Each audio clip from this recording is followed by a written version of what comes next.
এই যে 25,753 জনের চাকরি চলে গেছে, তার নৈতিক দায় নিতে হবে মাননীয় মুখ্যমন্ত্রীকে।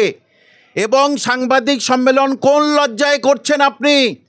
আপনি মুখ্যমন্ত্রী, আপনাকে সম্মান করি, কিন্তু এই 25,753 জনের সংসার কি হবে আপনি জবাব দিন। আজকের আপনি কোন মুখে সাংবাদিক সম্মেলন করছেন? বরং আপনি নৈতিক দায় নিয়ে এখনই পদত্যাগ করুন। মানুষের চাকরি দিতে পারেন না, আপনি চাকরি খাচ্ছেন। আপনি আবার বলছেন সততা আপনি দেখাচ্ছেন। আপনার রাজ্যের বিপদ ডেকে আনলো, কারণ এই রাজ্য সরকারের স্কুল সার্ভিস কমিশন দুবার দুরকম হিসেব দিচ্ছে কেন? তার মানে মোটিভটা কি? রাতারাতি 182 জন কি পয়সা করি দিয়েছিল? কেন তাদের নাম চলে গেল? এবং সুপ্রিম কোর্ট বুঝেছে যে এটা 17 রকমভাবে দুর্নীতি হয়েছে। ভাবুন, লোক একরকম দুরকমভাবে দুর্নীতি করে, 17 রকমভাবে দুর্নীতি। সে দুর্নীতি বললে রাত কেটে যাবে। সুতরাং 17 রকমভাবে দুর্নীতি হয়েছে। বিজেপিকে দোষ দেবেন, সিপিএম কংগ্রেসকে দোষ দেবেন? আপনারই রাজ্যের স্কুল সার্ভিস কমিশন। এবং সবচেয়ে অদ্ভুত লাগে, আপনাদের আগেও বলেছিলাম, আমি নির্দিষ্ট একটা পদে থাকার সময় বারবার অনুরোধ করেছিলাম, 11খানা চিঠি দিয়েছিলাম, স্কুল সার্ভিসটাকে ঠিক করুন, মাদ্রাসা সার্ভিস কমিশন ঠিক করুন, এক্ষুনি আলাদা করুন। আমাকে উত্তরে আপনারা কি বলেছিলেন? রাজনীতি করতে শিখুন। রাজনীতি করতে শিক্ষক কামাল হোসেন বহু রাজনীতিবিদ তৈরি করেছে। আপনারা কটা শিক্ষক শিক্ষিকা তৈরি করেছেন? জবাব দিয়ে যান। আর কি বলেছিলেন? 2021-এ বলেছিলেন ডবল ডবল চাকরি, অর্থাৎ প্রমাণিত হলো আপনি ডবল ডবল চাকরি খান। ডবল ডবল চাকরি আপনি বাজেয়াপ্ত করার মহিলা। মুখ্যমন্ত্রী হিসাবে আপনাকে সম্মান রেখেই বলছি, আজকের কেন ফিউরিয়াস হয়ে গেছি?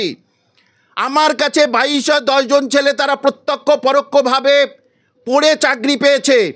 আজকে তাদের চাকরি চলে গেল, এর জবাব কে দেবে? এবং এটাই প্রমাণিত হলো এই রাজ্যে মেধার পরিশ্রম লাথি খাচ্ছে দুর্নীতির কাছে। আরে অযোগ্য লোকগুলোকে বসিয়ে রেখেছেন। আগে বলুন 5,303 জনকে যে ওখানে জমা দিয়েছেন আর অযোগ্য, এদের মাইনে ফেরত দিতে হবে। তাহলে এই 5,303 জন তারা টাকা দিয়েছে কাকে? মাননীয় মুখ্যমন্ত্রী সাংবাদিক সম্মেলন করে বলে দিন যে তাদের নামগুলো বার করে দিন, তাদের এক্ষুনি অ্যারেস্ট করান, তাহলে বলবো আপনি মুখ্যমন্ত্রী। না হলে কালকের সকালে সূর্যাস্তের আগে আপনি যেন রিজাইন দেন। আপনি সংখ্যালঘু ভালোবাসেন না। এই 25,753 জনের মধ্যে দেখবেন অন্ততপক্ষে 10,000 সংখ্যালঘু আছে। তারা খেটে খেয়ে, তার বাবা মা খেটে খেয়ে মানে বিড়ি বেঁধে চাকরি, আজকে তাদের সন্তান চাকরি করছে, আজকে তাদের চাকরি কেড়ে নিলেন।